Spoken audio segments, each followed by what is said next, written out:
Bambu gila merupakan salah satu kearifan lokal yang dimiliki oleh orang Maluku dan Maluku Utara, yang kemudian sudah menjadi warisan budaya. Bambu gila atau dalam istilah orang Maluku Utara disebut dengan Baramasuwen, yaitu sebuah permainan lokal menggunakan bambu sepanjang kurang lebih 2 meter, yang dipegang oleh beberapa orang. Dalam permainan ini bambu tersebut oleh seorang pawang dibaca mantra di dupa kemudian didekatkan ke bambu yang dipegang tersebut.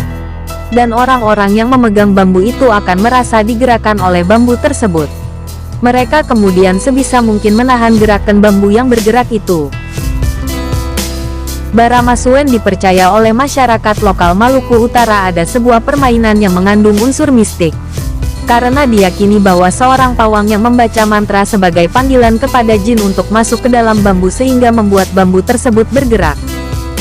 Tapi baru-baru ini ada seorang pesulap dengan videonya di YouTube membongkar bahwa permainan bambu gila ini tidak menggunakan media mantra dan kemenyan melainkan menggunakan trik. Sontak video dan komentar sang pesulap ini sedikit membuat warga Maluku Utara geram. Warga menganggap ini adalah budaya kita yang sudah turun-temurun yang asli menggunakan daya magis tanpa trik. Untuk menilainya, Mimin coba menampilkan beberapa video permainan bambu gila ini versi sang pesulap dan versi masyarakat lokal Maluku Utara. Silahkan Anda simpulkan sendiri. Oke, langsung aja nih, gue bongkar rahasianya guys ya. Gini sebenarnya rahasianya. Nah ini si dia ini nggak tahu harus nahan ke arah mana kan sebenarnya. Yang sana juga. Jadi ketika yang sana nahan ke arah depan, yang ini nahan ke arah belakang. Terus kayak gitu makanya bambunya seolah-olah gerak sendiri. Dan semuanya ngerasain bambunya gerak sendiri ya, betul ya. Nah itu, dan awal puncak pergerakannya adalah ya tadi dari adegan gue yang gini nih. Seolah-olah masukin jin ya. Wah kan gitu kan. Wah, nah dari satu pergerakan ini sini nahan, sana nahan terus ya. Akhirnya bergerak terus. Sebenarnya nggak ada jin-jinan atau kodam-kodaman guys. Ya. Kayak gitu rahasianya. Nah, terus kalau ada bang tapi yang nggak disentuh, nah mungkin ada tuh pembela dukun yang bakal ngomong gitu. Tapi kok si ini praktekin nggak pakai disentuh? Nah, sebenarnya ada satu orang bayaran. Nih misalkan lu ya nanti tolong gerakin ya. Pas gua begini, nah gerakin ya. Dari orang yang maju ini ada satu orang yang bayaran guys. Ya, kalau yang di TV-TV atau di pertunjukan-pertunjukan yang nggak pakai disentuh kayak gitu. Misalkan coba tahan ya, tahan yang kenceng. Oke, ingat ya nanti bergerak ya. Misalnya nih orang bayaran gue nih, misalkan. Langsung nih, gue akan isi. Wah, bacain mantra nih ya. Wah, cicak-cicak di dinding. Wah, diam-diam merayap. Datang seekor nyamuk. Hop, lalu ditangkap. Wah, tuh ya kan. Nah, ya kan. Tuh, nggak pakai disentuh. Tahan terus.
Ambilin dia, jangan dia pergi, jangan dikolok lagi.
Bambu yang menjadi inti permainan harus dicat berwarna.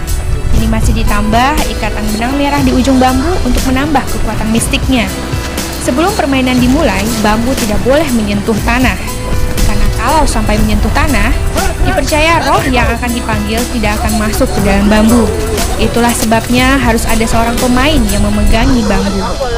Proses ritual pun dimulai. Pertama-tama, dukun membakar seikat batang bunga kelapa dan memasukkan potongan kemenyan ke dalamnya.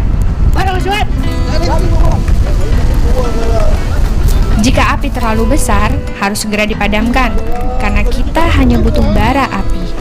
Kemudian sang dukun pun mendatangi bambu yang telah dipegang oleh sedikitnya 5 pemain. Setelah itu, sang dukun melafalkan mantra-mantra rahasia untuk memanggil roh-roh yang ada.